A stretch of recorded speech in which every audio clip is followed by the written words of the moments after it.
আজকের আলোচনায় স্বাগত। আজ আমরা একটা নির্দিষ্ট ধর্মতাত্ত্বিক লেখার গভীরে একটু ঢোকার চেষ্টা করব।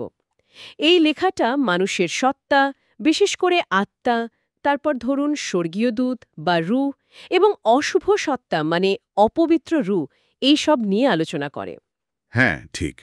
লেখাটা বেশ কিছু প্রচলিত ধারণাকে কিন্তু চ্যালেঞ্জ করে। আর এর ভিত্তি হল বাইবেলের কিছু নির্দিষ্ট পদ আর তার সাথে মূল হিব্রু আর গ্রিক শব্দের অর্থ। একটা নিজস্ব ব্যাখ্যা দাঁড় করানোর চেষ্টা আর কি। হুম। তো আমাদের আজকের লক্ষ্য হলো এই টেক্সটটা ঠিক কিভাবে আত্মা, রূহ আর অশুভ রূহের মধ্যে পার্থক্যটা করছে, আর মানুষের যে স্বাধীন ইচ্ছা সেটার জায়গাটা কোথায় বলছে, এবং সবশেষে মানুষের পরিণতি নিয়ে কি ধারণা দিচ্ছে সেটাই একটু বোঝা। ঠিক। আর একটা প্রশ্ন যেটা শুরুতেই মাথায় আসে আর অনেকের মনেই এটা ঘোরে, এই টেক্সটও সেটাকে বেশ গুরুত্ব দিয়েছে, যে মৃত্যুর পর মানুষের আত্মা কি আসলেই অশুভ রূহ বা ধরুন ভূতে পরিণত হতে পারে? হ্যাঁ, এই প্রশ্নটা তো খুবই পরিচিত। তো দেখা যাক এই প্রচলিত ধারণাটাকে টেক্সটটা ঠিক কিভাবে দেখছে, কিভাবে বিশ্লেষণ করছে। চলুন তাহলে শুরু করা যাক। বিষয়টাকে একটু ভেঙে দেখা দরকার। প্রথমেই যদি জানি, এই টেক্সট অনুযায়ী মানুষ, স্বর্গীয় দূত আর অশুভ সত্তা, এদের সংজ্ঞাটা ঠিক কি? হ্যাঁ, অবশ্যই।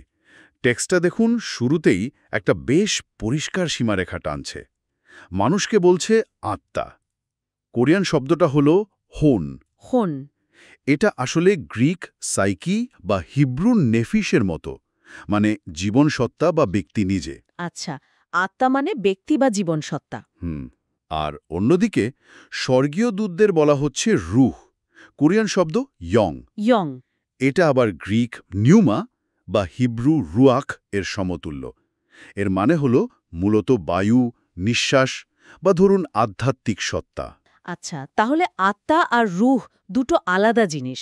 হ্যাঁ, আর অশুভ সত্তাদেরও কিন্তু রূহ, নিউমা বলা হয়েছে। তবে তাদের ক্ষেত্রে প্রায়শই একটা বিশেষণ যোগ করা হয়, অপবিত্র বা অশুচি। কোরিয়ান দরোনিয়ং। ও আচ্ছা আচ্ছা, অপবিত্র রূহ। তাহলে শুরুতেই এই মৌলিক বিভাজনটা খুব স্পষ্ট। মানুষ হলো আত্মা মানে সত্তা, আর স্বর্গীয় বা অশুভ সত্তারা হলো রূহ, আধ্যাত্মিক শক্তি বা সত্তা।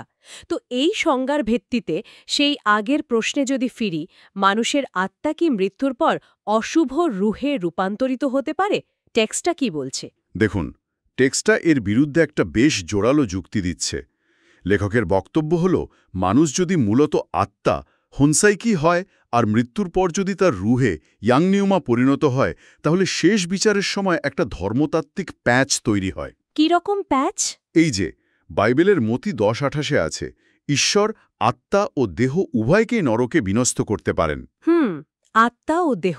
হ্যাঁ, এখন ভাবুন, যদি আত্মা মৃত্যুর পর রুহে পাল্টে যায়, তাহলে বিচারের সময় শাস্তিটা কে পাবে? তাকে কি আবার আত্মায় পরিণত হতে হবে শাস্তি পাওয়ার জন্য? লেখকের কাছে এই পুরো ব্যাপারটা বাইবেলের বর্ণনার সঙ্গে ঠিক মিলছে না। এটা তো একটা বেশ গুরুত্বপূর্ণ যুক্তি।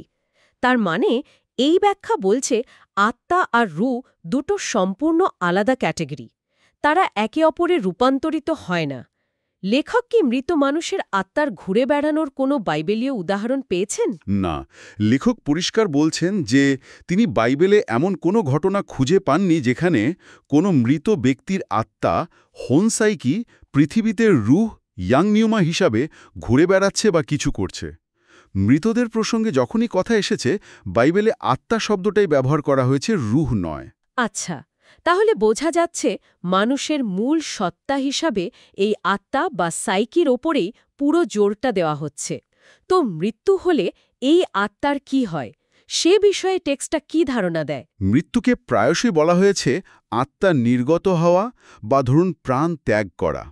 একটা উদাহরণ আছে প্রেরিত 5.5 পদে অননিয়াসের মৃত্যুর ঘটনা। সেখানে গ্রিক শব্দটা হলো এক্সাইকো, একপসিখো। এর আক্ষরিক মানেই হলো আত্মা বের করে দেওয়া। ওহ! আর একটা বেশ জোরালো উদাহরণ টেক্সটে আছে, প্রকাশিত বাক্য 6:9 থেকে। সেখানে দেখবেন শহীদদের আত্মারা, গ্রিক সাইকি, বেদি নিচ থেকে ঈশ্বরের কাছে ন্যায় বিচারের জন্য চিৎকার করছে। হ্যাঁ, এটা তো বেশ পরিচিত একটা অংশ। তো এটা পরিষ্কার বোঝাচ্ছে যে মৃত্যুর পরেও আত্মার অস্তিত্ব থাকে এবং তার সচেতন। তার মানে কি এই দাঁড়াচ্ছে এই টেক্সটের ব্যাখ্যা অনুযায়ী আমাদের সমস্ত কাজের উৎস ভালো মন্দ সবকিছুর দায়ভার এই আত্মার উপরেই? হ্যাঁ, এক কথাই ঠিক তাই। টেক্সট অনুসারে এই আত্মাই হলো ব্যক্তির কেন্দ্রবিন্দু, মানে আমি বা আপনি। এই আত্মাই শরীরের মাধ্যমে ভালো বা মন্দ কাজটা করে। আর এই জন্যই কিন্তু পুনরুত্থানের পর এই আত্মাই তার কাজের জন্য শেষ পর্যন্ত দায়ী থাকে, বিচার ভোগ করে। আচ্ছা, কিন্তু মানুষের মধ্যে কি তাহলে রুহ বা ইয়ংয়ের কোনো অস্তিত্ব নেই? যদি থাকে তার ভূমিকাটা কি? সবার কি রুহ থাকে? এই ব্যাপারে টেক্সটটা কি বলছে? এখানেই বিষয়টা একটু জটিল হয়ে ওঠে। আর টেক্সট নিজেও কিছুটা অনিশ্চয়তার কথা স্বীকার করে। এটা বলছে যে যারা বিশ্বাসী তাদের একটা নিজস্ব রূহ আছে। যেমন ধরুন রোমিও ৮:১৬ পদে আছে, পবিত্র রূহ আমাদের রুহের সাথে সাক্ষ্য দেন, আর বিশ্বাসীরা পবিত্র রূহ লাভ করতে পারেন।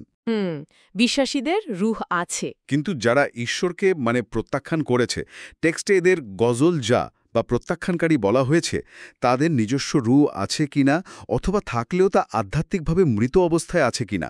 যেমনটা ইফিসীয় ২:১ পদে আছে পাপের কারণে আধ্যাত্মিক মৃত্যুর কথা। সে বিষয়ে লেখক ঠিক নিশ্চিত নন।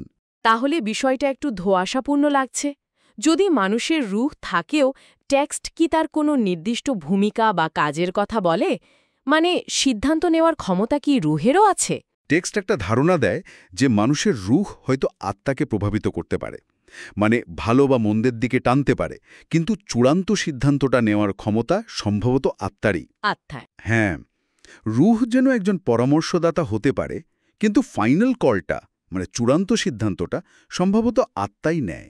আচ্ছা, যদি আত্মাই চূড়ান্ত সিদ্ধান্ত নেয়, তাহলে একটা খুব মৌলিক প্রশ্ন আসছে আমাদের, যে স্বাধীন ইচ্ছা, যে ক্ষমতা দিয়ে আমরা পছন্দ করি, সেটা ঠিক কোথায় থাকে এই টেক্সট অনুযায়ী? আত্মায় নাকি রুহে? লেখক মূলত এদিকেই জোর দিচ্ছেন যে স্বাধীন ইচ্ছা বা চূড়ান্ত সিদ্ধান্ত নেওয়ার ক্ষমতাটা আত্মাতেই হোনসাইকি আছে। আর যেহেতু আত্মাই সিদ্ধান্ত নেয়, তাই আত্মাই পাপের জন্য দায়ী হয়। আর ঠিক এই জন্যেই পাপমোচনের প্রয়োজন হয়। ও, এই ধারণাটা কি অন্য কোনো ধর্মতাত্ত্বিক তত্ত্বের সাথে যুক্ত? হ্যাঁ হ্যাঁ, টেক্সট এটাকে সরাসরি রক্তের মাধ্যমে পাপমোচনের যে বাইবেলীয় ধারণা, সেটার সাথে যুক্ত করে। যেমন ধরুন লেভীয় পুস্তক, তার ১৭ অধ্যায়ের ১১ আর ১৪ পদে আছে প্রাণ বা আত্মা। হিব্রু শব্দটা হলো নেফেশ, যা এখানে আত্মার সমার্থক ধরা হচ্ছে, রক্তে অবস্থান করে। আচ্ছা, আত্মা বা প্রাণ রক্তে থাকে।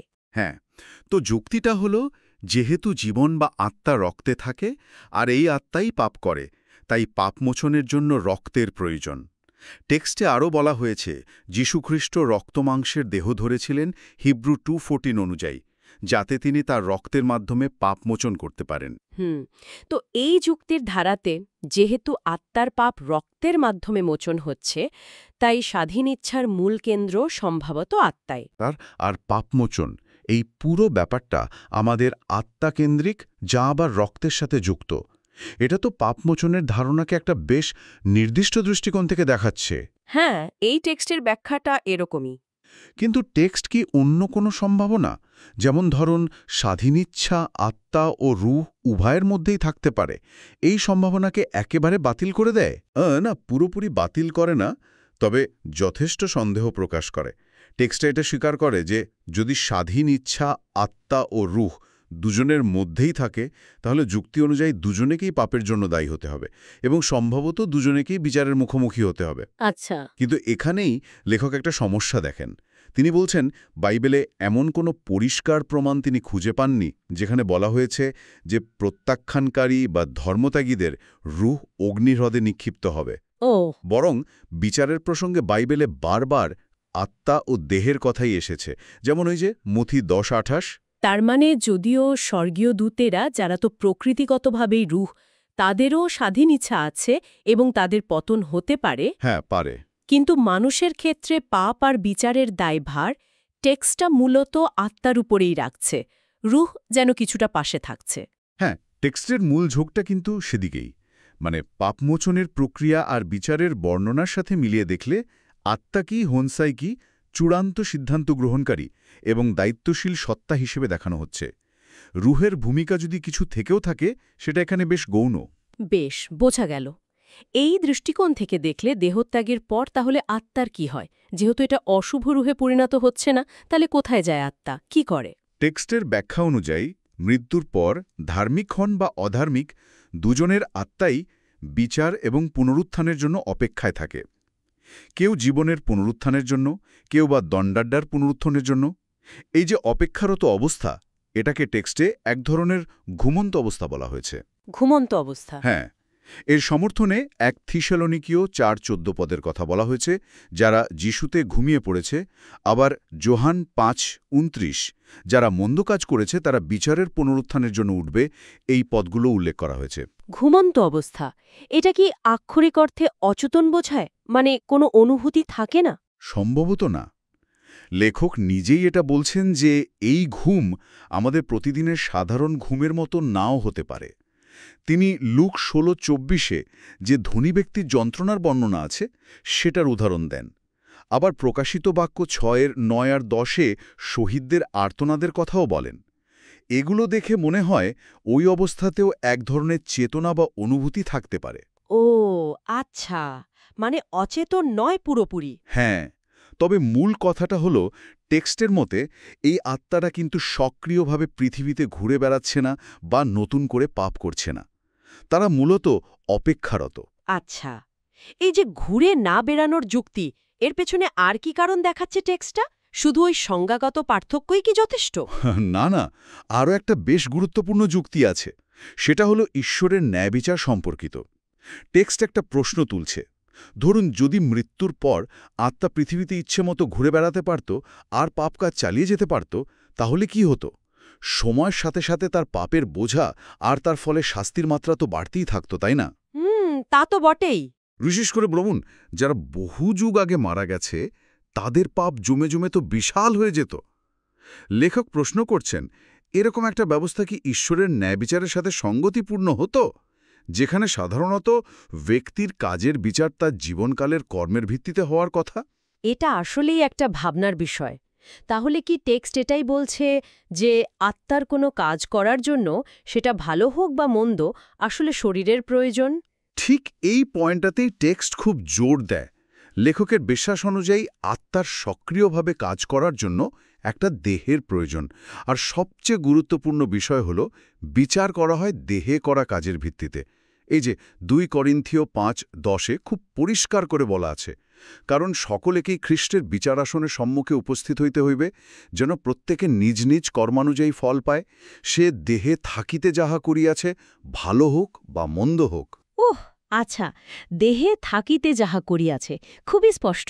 হ্যাঁ, এই ধারণাটা ওই যুক্তিটাকেই আরও শক্তিশালী করে যে দেহবিহীন আত্মা পৃথিবীতে সক্রিয় অশুভ সত্তায় পরিণত হয় না বা নতুন করে কোনো কর্ম করে না।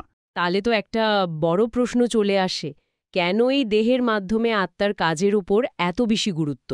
এই পুরো প্রক্রিয়ার উদ্দেশ্যটা কি টেক্সট অনুসারে? টেক্সট অনুযায়ী এর একটা বেশ গভীর উদ্দেশ্য আছে, আর তা হল ঈশ্বরের আদেশের সত্যতা এবং সেটা যে পালন করা সম্ভব তা প্রমাণ করা। ঈশ্বরের আদেশের পালনযোগ্যতা প্রমাণ করা কিভাবে? বিষয়টা হলো, মানুষকে সৃষ্টি করা হয়েছে এক অভিশপ্ত দেহে, মানে যার মধ্যে পাপ করার প্রবণতা আছে। যেমন ধরুন, রোমিও 7:23 বা আদিপুস্তক 3:17 পদে এর ইঙ্গিত পাওয়া যায়। দেহের দুর্বলতা। হ্যাঁ, তো এই দেহের স্বাভাবিক দুর্বলতা, নানা রকম আকাঙ্ক্ষা, এই সব থাকা সত্ত্বেও মানুষ ঈশ্বরের প্রধান আদেশগুলো, যেমন ঈশ্বরকে ভালোবাসা আর প্রতিবেশীকে ভালোবাসা, রোমিও 13:10 পালন করতে পারে কিনা সেটাই হলো আসল পরীক্ষা। আচ্ছা, দেহবিহীন আত্মার কাজ দিয়ে তো এই উদ্দেশ্য পূরণ হয় না, কারণ সেখানে দেহের সীমাবদ্ধতা আর প্রলোভনের বিরুদ্ধে লড়াই করার যে চ্যালেঞ্জ, সেটাই তো নেই। তার মানে এই টেক্সটের ব্যাখ্যা অনুযায়ী আমাদের এই পার্থিব শারীরিক জীবনটা শুধু পরকালের জন্য অপেক্ষা করা নয়, বরং এটাই সেই আসল জায়গা যেখানে প্রমাণ হয় যে আমরা এই পাপপূর্ণ দেহ নিয়েও ঈশ্বরের প্রতি বিশ্বস্ত থাকতে পারি কিনা। হ্যাঁ, টেক্সট ঠিক এই দিকেই ইঙ্গিত করছে বলে মনে হয়। দেহের মাধ্যমে করা কাজের বিচার তাই এত গুরুত্বপূর্ণ। আর এই যুক্তির ভিত্তিতেই লেখক আবার সেই আগের কথায় ফিরে আসছেন যে বাইবেলে ঘুরে বেড়ানো অপবিত্র রুহর কথা আছে বটে, যেমন লুক 11:24, কিন্তু মানুষের দেহত্যাগী আত্মার ঘুরে বেড়ানোর বা কাজ করার কোনো উল্লেখ তিনি অন্তত পাননি। বোঝা গেল। তাহলে পুরো আলোচনাটা যদি এক জায়গায় আনি, এই নির্দিষ্ট টেক্সটের ব্যাখ্যা অনুযায়ী যা দাঁড়াচ্ছে, মানুষ হল মূলত আত্মা, হনসাইকি, স্বর্গীয় দেতেরা হল রুহু, ইয়াং নিউমা, আর অশুভ সত্তারা হল অপবিত্র রুহু। মানুষের আত্মা মৃত্যুর পর অশুভ রুহে পরিণত হয় না। স্বাধীন ইচ্ছার মূল কেন্দ্র সম্ভবত আত্মাতেই, আর এই আত্মাই দেহের মাধ্যমে করা কাজের জন্য শেষ পর্যন্ত দায়ী। মৃত্যুর পর আত্মা বিচারের জন্য এক ধরনের অপেক্ষারত অবস্থায় থাকে। সক্রিয়ভাবে পৃথিবীতে ঘুরে বেড়ায় না বা নতুন পাপও করে না, কারণ কর্ম আর প্রমাণের জন্য দেহের প্রয়োজন। এই তো। হ্যাঁ, একদম এটাই হলো এই টেক্সটের মূল নির্যাস।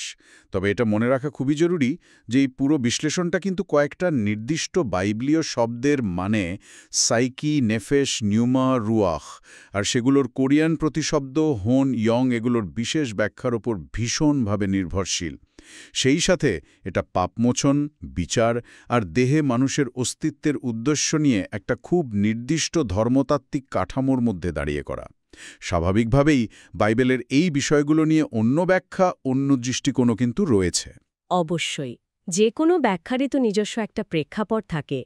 আজকের এই আলোচনা থেকে একটা বিষয় বেশ পরিষ্কার হলো, এই টেক্সটটা দেহের মধ্যে আত্মার যাত্রা আর তার কাজের উপর কিন্তু সাংঘাতিক জোর দিচ্ছে। বলছে কাজ করার জন্য আত্মার দেহের প্রয়োজন, আবার বিচারও হবে দেহে করা কাজের ভিত্তিতে। হ্যাঁ, এটা এই ব্যাখ্যার একটা স্তম্ভ বলা যেতে পারে, একদম কোর আইডিয়া। তাহলে একটা প্রশ্ন কিন্তু মনে থেকেই যাচ্ছে, যদি আত্মার সক্রিয় কর্ম এবং বিচার পুরোটাই দেহকেন্দ্রিক হয়, তাহলে মৃত্যুর পর থেকে চূড়ান্ত বিচারের আগে পর্যন্ত যে মধ্যবর্তী অবস্থাটা, যাকে টেক্সটে ঘুমন্ত বা অপেক্ষারত বলা হচ্ছে, সেই অবস্থায় চেতনা বা অস্তিত্বের প্রকৃতি ঠিক কী রকম? মানে যদি আত্মা তখন সক্রিয়ভাবে কাজ করতে না পারে, তাহলে সেই অভিজ্ঞতা স্বরূপটা কেমন? টেক্সটের এই যে দেহকেন্দ্রিকতা, এটা কি আত্মার বিশুদ্ধ আধ্যাত্মিক অস্তিত্ব বা দেহবিহীন চেতনার ধারণার সাথে কোনো গভীর টানাপোড়েন তৈরি করে? এটা হয়তো আমাদের আরও ভাবার জন্য একটা দিক খুলে দিল।